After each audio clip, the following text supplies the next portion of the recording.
At my mom's funeral, my mother-in-law showed up with a smirk. She said, "This house will go to my son. Maybe I should pick a room now." I told her actually, I'm the one getting this house. She argued, but doesn't a wife's stuff belong to her husband? So technically, this house is my son's, right? I sighed. She chirped, "Let's be friends now." I wasn't sure. "What do you mean?" She said, "I'll take over this room." I asked, "Are we living together then?" She said confidently, "Yes, that's the plan. This house is too good to be empty." I was still mourning, but my mother-in-law acted like nothing was wrong. "Why bring this up now? Can't you see I'm sad? This house is full of memories. It was built by my dad and cherished by my mom. I don't want my mother-in-law here, and my husband is letting it happen." To protect my beloved home, I took action before we moved in. I'm 42, work in an office, and thought I'd missed my chance at marriage. Then I met Michael, 4 years younger, through a friend, and we tied the knot. He's caring and values my input. "Where shall we honeymoon? You mentioned Europe, right?" I asked, "But you said you liked the Maldives." "Let's go there," he suggested. "My mom needs to stay with us. Dad's not well, and she's struggling alone," he explained. "I get it, but didn't we agree not to live with parents?" "You're right, I'll talk to her." My husband always indulges my wishes, which sometimes makes me feel guilty. Finding a good partner is a blessing, but there's a lingering sadness. My dad passed away 3 years before I got married, so I couldn't share my wedding with him. He was a strict boss at a small business, and I looked up to him. Despite the company's size, he earned well, and we had a decent home where we held his funeral. Working in an office made me appreciate my dad even more. Then 2 years after our wedding, my mom also passed away. "Your mom too?" My husband asked, concerned. "Do you need a moment in the other room?" Funerals usually aren't held at home, but we did it for my mom. Throughout my mother's funeral, my husband was there for me, a constant support. I felt incredibly lucky to have him. Then my mother-in-law, Nancy, arrived. "I'm so sorry for your loss," she said. "Thank you," I replied. I hadn't spent much time with Nancy before, keeping a respectful distance, but during the funeral, I saw a different side of her. Afterward, Nancy approached me, which wasn't unusual, but her demeanor was strangely cheerful. "Thanks for your help during the funeral. It went smoothly because of you," she said. "Now that it's over, let's drop the formalities." I was surprised. At first, I thought she was being considerate, given my grief, but it soon became clear that wasn't her intention. "Your parents had such a lovely home," I said. "Hold on a sec." She boldly ventured further into the house. "Mom, this isn't a good time. Some areas are a bit messy," I protested. Unfazed, she announced, "Don't worry about the details. What matters is, this house will go to my son. Maybe I should pick a room." I hesitated. "Mom, actually, I'm the one inheriting this house." She smirked. "Your parents didn't have any other kids, right? And doesn't a wife's stuff belong to her husband? So technically this house is my son's, isn't it?" I sighed. "Is that really how it works?" She chirped. "Let's just get along from now on." I paused. "What do you mean by get along?" She confidently replied, "I mean, I'll take this room. You and Michael will move in later, won't you?" I asked, "So we'll be living together?" She declared, "Exactly. It's settled. Such a grand house shouldn't have empty rooms when 2 people can live here. Finally, I won't have to take care of my husband alone." But my mother just passed away, and my mother-in-law is talking about this. Can't she see how sad I am? I'm starting to get angry, even though the funeral just ended. Why would she joke at a time like this? My husband overheard our conversation and intervened. "Mom, what are you saying? This isn't the time for this." My mother-in-law brushed it off. "Why are you making such a fuss?" But my husband was firm. "Please leave." He escorted her out. "Sorry, she can be difficult." He'd apologized. "It's okay. Thank you for handling it," I said. In that moment, I appreciated my reliable husband. Yet later, I realized his reason for scolding my mother-in-law was subtly different from mine.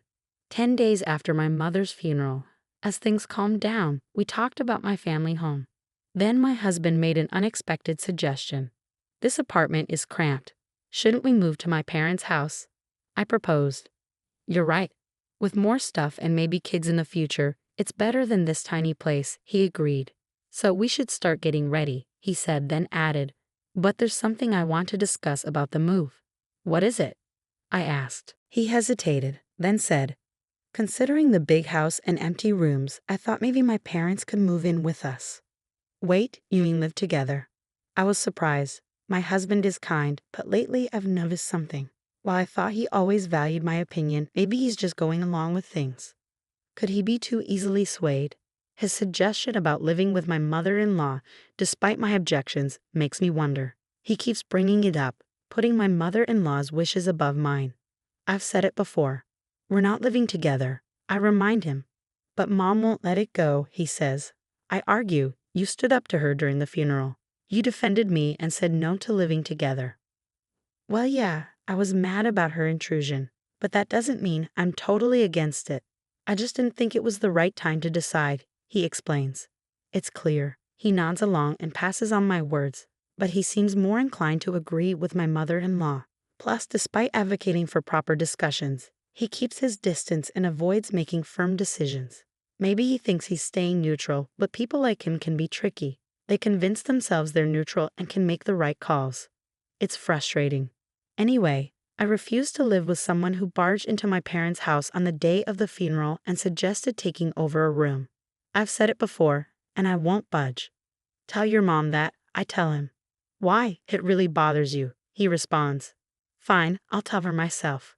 Well, I had mentally prepared for the possibility of living with my in-laws when we got married. Witnessing my mother-in-law's behavior at my mother's funeral made it clear. Living together in my cherished family home, built by my father and lived in by my mother, is out of the question. And now, with my husband's lack of assertiveness apparent, the idea of cohabitation is unthinkable. When my husband relayed my opposition, my mother-in-law directly challenged me, asking why I was against it when we have such a spacious house. She insisted that as Michael's wife, his parents are now mine too. I've already declined living together. I'm sorry, but with my husband's mobility issues, it's too much for me alone, I explain. So you're abandoning us? Did you even listen to your husband's reasons? My mother-in-law counters. I'm sorry, but after this heartless response, I won't ask anything of you anymore, she retorts. I feel for my father-in-law's health, but based on my mother-in-law's past behavior, I can see a future where all responsibility for him would fall on me if we lived together. If that's the path we choose, significant changes in my husband and mother-in-law's mindset are essential. A few days after my mother-in-law's accusation, my husband began rearranging the living room, shifting furniture, and creating space. What's going on? Are we storing boxes here? I inquire. He responds, no, I'm making room for 2 beds. The mention of 2 beds sends a shiver down my spine. Are your parents coming to stay? I cautiously ask. No, they're moving in, starting today. This is truly the worst, he admits. Despite my objections to living together, my husband and mother-in-law have decided on it. She said she wouldn't rely on me anymore, yet she's turning to you instead. Why? I ask. He explains, their lease is up, so we agreed they'd move here instead of renewing. It'll be crowded for 4 people, but we're moving soon, right? Just bear with it for a bit. But that's not what I meant. Why is cohabitation even an option? I've said before I don't want to live with someone who barged into my parents' house on the day of the funeral and suggested taking over a room. I'll talk to Mom. From now on, we'll be living together, so please try to get along, he insists. Why do you always side with your mom? I question him. He explains it's not about favoring her. I consider both your opinions and make a decision. My husband, usually accommodating towards my mother-in-law, seems to have fallen into her cohabitation plan. Maybe he's unknowingly influenced by her, thinking he's making independent choices. I used to see my husband as kind and caring, but paired with my mother-in-law, he becomes quite a challenge, and now I'm reluctantly pushed into living with my in-laws, just as I feared. This apartment is too small for 4 adults. We'll manage until we move, I remark. It's frustrating. She just arrived, and now she's complaining about the room. I apologize for the sudden addition of 2 elderly people. We'll try not to inconvenience you. If your mobility issues cause any problems, please let us know. My father-in-law, Tommy, who has mobility issues, seems better than expected. He experiences minor discomfort when moving, but nothing serious. Was my mother-in-law genuinely struggling to care for him? He's polite and even offers to do things on his own. Unlike my mother-in-law, he doesn't seem troublesome, or so I thought. Is there a pharmacy nearby? I forgot my medicated patch and need to buy one, my father-in-law asks. Wait, dear. With your mobility issues, it's best to stay here. If you fall outside, it'll inconvenience Michael and others, right? Ask them to buy the patch for you, I suggest. But I usually buy it myself. Didn't they say to let them know if you need help? Well, you have a point. Sorry, but I need it urgently. Can you go get it for me? He sighs. Of course. While fetching a medicated patch might seem trivial, why does my mother-in-law make decisions without involving me? And though my father-in-law seems polite, he appears to follow my mother-in-law's lead, just like my husband. He's become her yes man. It's a small errand this time, but as we continue living together, I fear everything will eventually fall on me.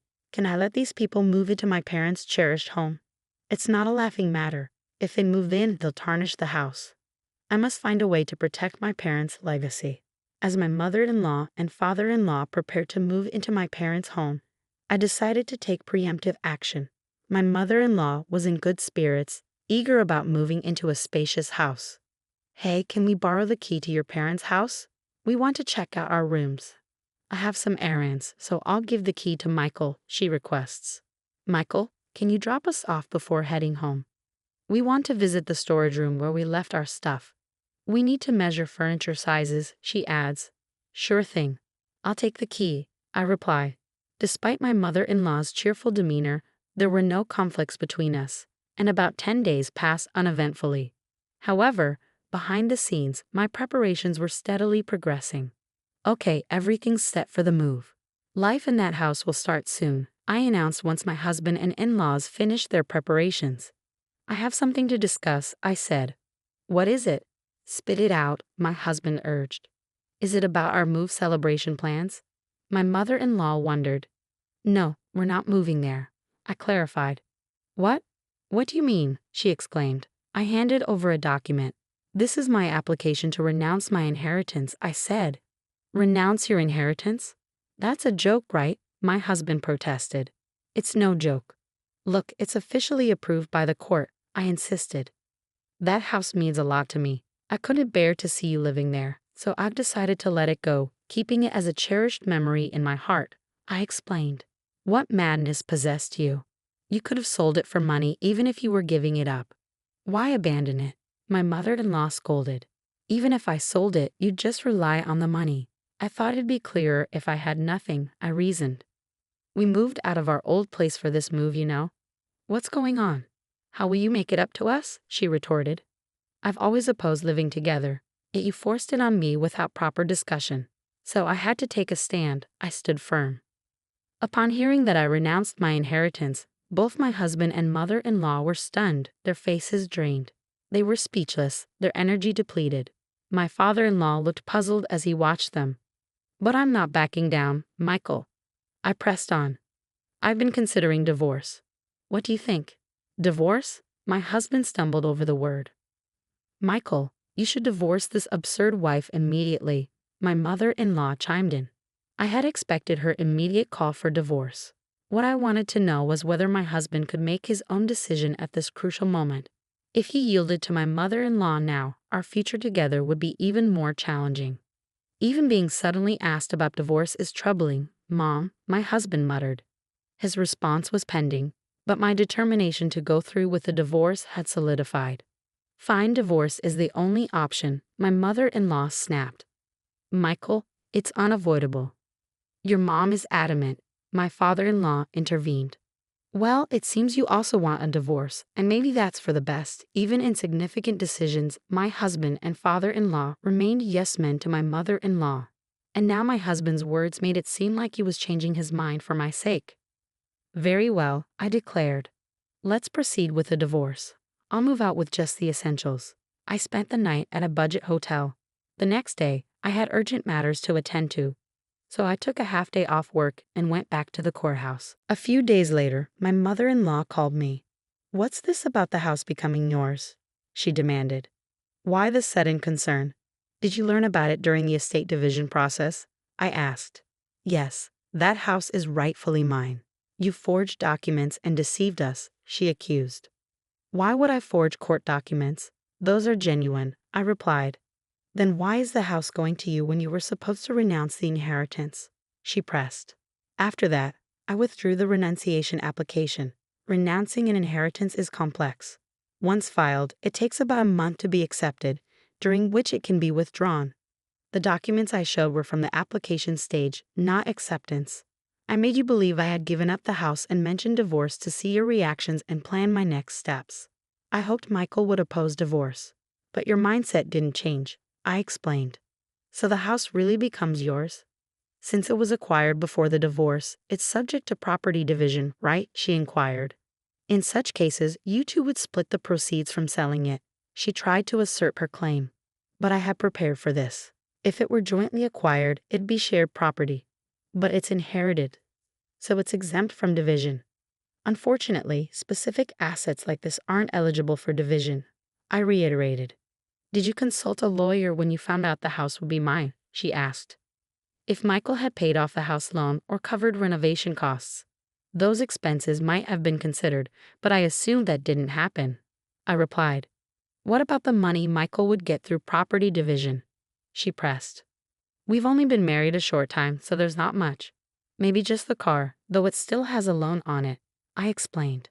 You're selfishly claiming the inheritance, aren't you, heartless? She accused. I'm protecting my parents' memories. I don't want people like you in their home. If you have further complaints, consult a lawyer, I responded firmly. After the call, divorce proceedings went smoothly. Presumably, she urged my husband to divorce me promptly. Regardless, the divorce was finalized and I no longer had to deal with my in-laws. I felt relieved, as if I'd safeguarded my father's home. After I moved out, my former in-laws stayed in the apartment my ex-husband and I used to share. It wasn't spacious, so even with one less person, it must have felt cramped. They explored other housing options, but faced challenges due to their age. Eventually, my ex-husband rented a smaller single-family home for them to live in together. Though smaller, it's still a house, so the rent is likely higher than for the apartment. He'll need to support them going forward. My ex-husband is in for a tough time. My former mother-in-law was excited about the large house my father left behind, but now she's settling for a smaller home. I imagine she's disappointed. As for me, I've started a new life in my parents' house. It feels comforting, as if they're still with me. If you enjoyed this story, consider subscribing to the channel. Until next time.